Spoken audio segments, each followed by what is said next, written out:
आज तो हमारा नॉर्मल जो एजेंडा है उसके ऊपर पूरी गुफ्तगू हुई। सुबह से सबसे पहले तो जो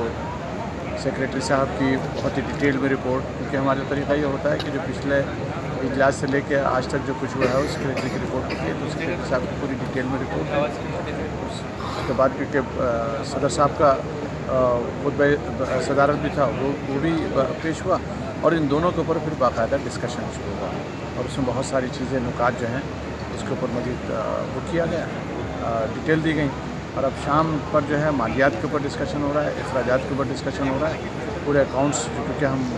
ऑडिटेड अकाउंट्स वगैरह सब कुछ हमारे पेश होते हैं, वो सारी चीज़ें पेश हुई और उनके ऊपर सवाल जवाब का सिलसिला जारी है। तो सुबह में जो इख्तिलाफात वगैरह जो यानी एक मखसूस रुकन के ताल्लुक़ से जो बात कोई इख्तिलाफात नहीं। देखिए, इतनी बड़ी ऑर्गेनाइजेशन है, उसमें हर फैमिली के अंदर ऐसा होता है कि कुछ लोग आपकी बात पे एग्री नहीं करते, तो हम किसी के ताल्लुक़ से भी कोई ज़ाती तौर पर कुछ नहीं कहना चाहते, लेकिन मुस्लिम पर्सनल लॉ बोर्ड का जो वक़ार है वो जब भी कायम रहेगा इसके अंदर डिसिप्लिन रहेगा। मुस्लिम पर्सनल लॉ बोर्ड बिल्कुल शुरू से, पहले दिन से, जब से बाबरी मस्जिद का कज़िया शुरू हुआ है, और ख़ास तरीके से जब बाबरी मस्जिद ने बाबरी मस्जिद के सारे मसले को मुस्लिम पर्सनल लॉ बोर्ड की सरपरस्ती में आगे लेकर गया है, उस दिन से बराबर यह है कि मस्जिद की जगह जो है वो किसी तरह से ना तो गिफ्ट की जा सकती है, ना सेल की जा सकती है, ना इधर से उधर की जा सकती है, और उसके ऊपर किसी किस्म का कोई नेगोशिएशन किसी से नहीं हो सकता। मतलब वो एक बिल्कुल हम इस बात शरई मामला भी और अदरवाइज़ भी कि मस्जिद जो है वो 550 साल तक हम वहाँ सजदा ज़ेर रहे हैं, और 500 साल तक हम नमाज़ पढ़ते रहे। इशा की नमाज़ हमने वहाँ दिसंबर 1949 तक पढ़ी, उसके बाद हमको नमाज़ नहीं पढ़ने दी गई, और रातों रात जो है वहीं के एक ऑफिसर, गवर्नमेंट का ऑफिशियल है, उसके FIR की बुनियाद के ऊपर ये कहा उसने कि रात को धोखे से रामलला जी की मूर्तियाँ वहाँ रख दी गई। अब उसके बाद हमको नमाज़ पढ़ने नहीं दिया गया, लेकिन वहाँ बाकायदगी से फिर उसका दर्शन वगैरह होते रहा, फिर अल्टीमेटली बाबरी मस्जिद शहीद कर दी गई। तो मस्जिद शहीद करने के बाद उसका जो हैसियत है वो तब्दील थोड़ी हुई है। मस्जिद तो एक मरतबा है तो हमेशा रहेगी, और वो किसी तरह से कोई उसका रिप्लेसमेंट नहीं हो सकता। ये नहीं हो सकता कि हम इसको इधर से ले जाके उधर ले जाएं, और जो लोग इसके ताल्लुक़ से राज़ी नहीं हैं उनको या तो बोर्ड को बताना चाहिए अपना मसलक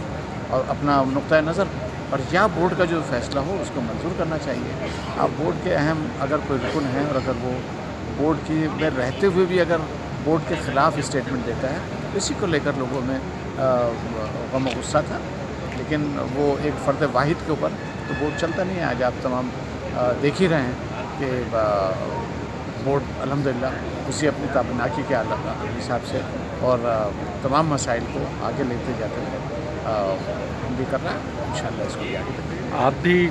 पिछले दिनों बातचीत में शामिल रहे थे, आपने भी मुलाकातें की थी? नहीं, हमारी किसी से मुलाकात नहीं हुई, और बातों में कुछ नहीं। अच्छा, मुलाकात करना एक और बात है। ये हम तो आज से 10-12 साल पहले भी मुलाकात उनसे हुई थी, और हमने बिल्कुल साफ लफ्ज़ों में ये कहा था उनको कि हमको ये बता दिया जाए कि क्या, क्योंकि मौलाना वहीदुद्दीन खान साहब ने इस किस्म की बात कही थी, तो हमने उस वक्त भी ये बात कही थी कि हमको सिर्फ इतना बता दिया जाए कि क्या दुनिया की तारीख़ में ऐसा कोई वाक़या मिलता है कि मुसलमानों ने मस्जिद को मंदिर बनाने के लिए या बुतकदा बनाने के अंदर उसको मस्जिद को दे दिया हो। जहाँ तक सऊदी अरब वगैरह का ताल्लुक़ है, उसके अंदर कुछ जगहों पर उन्होंने रिफ़ाए आम के लिए मसले के हम्बली को लेकर किया है ऐसा, लेकिन वो भी एक